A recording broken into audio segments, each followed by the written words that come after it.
បាទជម្រាបសួរពុកម៉ែបងប្អូនគ្នាដែលចូលចិត្តលេងនៅChannel យន្តហើយសម្រាប់ថ្ងៃទីបងប្អូនគ្នាយើងវិលត្រឡប់មកជួបពុកម៉ែបងប្អូនគ្នាសាជាថ្មីនៅតម្រុយថ្ងៃថ្មីថ្ងៃទី23ហើយអធិស្ឋានណាពុកម៉ែបងប្អូនគ្នាតម្រុយថ្ងៃនេះគេស៊ីតែមកក្របឲ្យគត់កុំអីអែមស្នៃបាត់ទៀតហើយពុកម៉ែបងប្អូនយើងហ្នឹងហើយ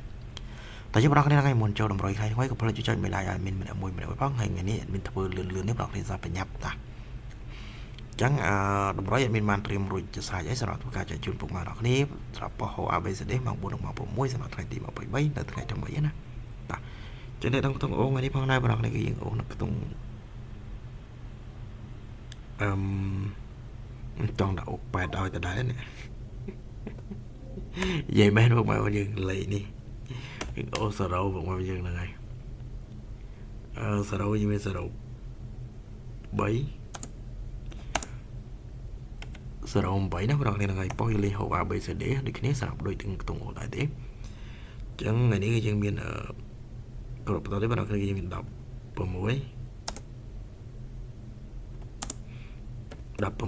ចឹងពុកម៉ែពួកយើងអាចធ្វើការលេងបានហើយបើសិនជាលេងម៉ោង4អត់ត្រូវទៅដល់ម៉ោង6តម្រុយថ្ងៃនេះបែបលឿននេះបងប្អូនគ្នាបែបលឿនមែនទេលឿនហើយលេងប្របាក់លេងបងប្អូនគ្នាសារវាចេញដដែលណាបងប្អូនគ្នាចឹងយើងលេងត្រូវប្រយ័ត្នប្រយែងបងបើលេងយើងមាន308ណាពុកម៉ែយើងចឹងទាក់ទងនឹងតម្រុយថ្ងៃថ្មីគឺមានតែប៉ុណ្្នឹងទេ